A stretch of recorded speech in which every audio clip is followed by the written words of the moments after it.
السلام علیکم دوستوں۔ ہسٹری آف حضرت خالد بن ولید رضی اللہ تعالی عنہ کے پارٹ 4 میں خوش آمدید۔ تو وہیں سے شروعات کرتے ہیں جہاں پر ہم نے اختتام کیا تھا۔ ادھر موتا کے مقام پر تاریخ عالم کی حیرت انگیز جنگ جاری تھی۔ ادھر مدینہ منورہ میں رسول اللہ صلی اللہ علیہ وآلہ وسلم چند اصحاب رضی اللہ تعالی عنہ کے ساتھ مسجد نبوی میں تشریف فرما تھے۔ اللہ تعالیٰ نے میدان جنگ کا نقشہ آپ صلی اللہ علیہ وآلہ وسلم کی آنکھوں کے سامنے کر دیا تھا، جسے دیکھ کر آپ صلی اللہ علیہ وآلہ وسلم کی آنکھوں سے آنسو روا تھے، اور آپ صلی اللہ علیہ وآلہ وسلم میدان جنگ کا آنکھوں دیکھا حال بیان فرما رہے تھے۔ اب جھنڈا زید رضی اللہ تعالی عنہ نے سنبھال لیا، وہ شہید ہوئے۔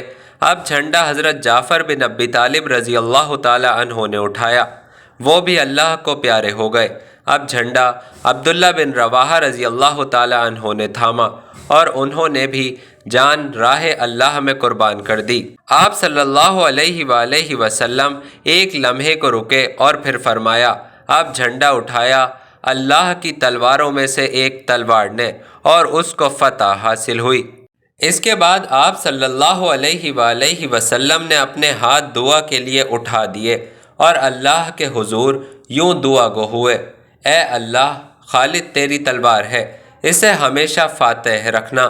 یہی وہ معرکہ حق و باطل تھا جس میں حضرت خالد بن ولید رضی اللہ تعالی عنہ نے بہترین جنگی حکمت عملی اور قیامت خیز تلوار بازی کے باعث رسول اللہ صلی اللہ علیہ وآلہ وسلم سے سیف اللہ کا لقب پایا۔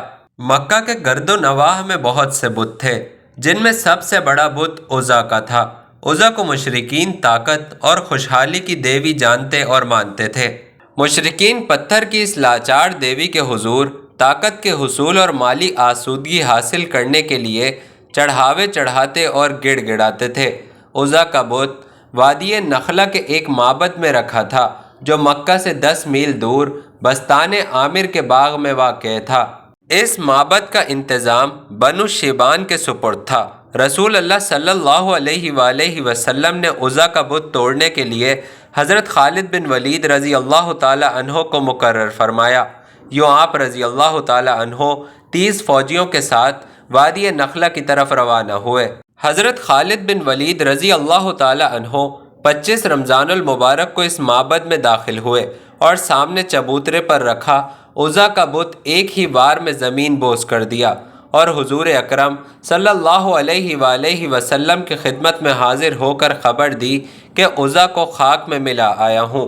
رسول اللہ صلی اللہ علیہ وآلہ وسلم نے فرمایا، نہیں خالد، تم عزا تک نہیں پہنچ سکے، واپس جاؤ اور اصلی بت کو توڑو۔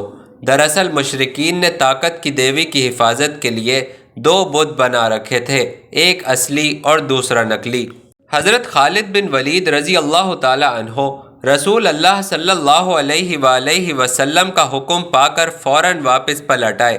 آپ کو واپس آتے دیکھ کر معبد کا پہرے دار اپنے ساتھیوں سمیت بھاگ گیا۔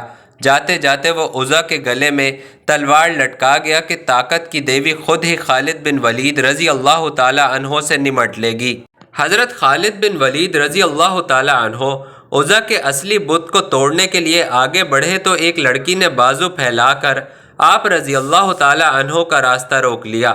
آپ نے پہلے وار میں اس کے سر کو تن سے جدا کر دیا اور دوسرے وار سے خوشحالی اور طاقت کی دیوی پاش پاش کر دی۔ فتح مکہ سے 15 روز بعد حضور اکرم صلی اللہ علیہ وآلہ وسلم کو خبر ملی کہ بنو ثقف کا حکمران آس پاس کے ساتھیوں کے ساتھ مل کر مسلمانوں کے ساتھ فیصلہ کن جنگ کی تیاری میں مصروف ہے۔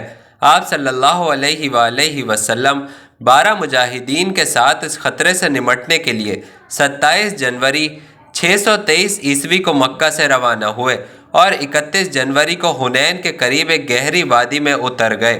مالک بن عوف نے مسلمانوں کی آمد کی خبر پا کر انتہائی چالاکی سے کام لیتے ہوئے اپنی فوج کو وادی کے چاروں کونوں میں یوں چھپا دیا کہ مسلمانوں کو اس کی کانوں کان خبر نہ ہوئی۔ 1 فروری 630 عیسوی کو اسلامی فوج کا پہلا دستہ، جس کی قیادت حضرت خالد بن ولید رضی اللہ تعالی عنہ کر رہے تھے، گھات میں چھپے دشمن سے بے خبر وادی حنین کے تنگ راستے میں داخل ہوا۔ طاق میں بیٹھے دشمن نے اس پر تیروں کی بارش کر دی۔ دوستوں، اس کے بعد اس جنگ میں کیا ہوا یہ آپ کو بتائیں گے اپنی اگلی ویڈیو میں۔ تب تک کے لیے اللہ حافظ۔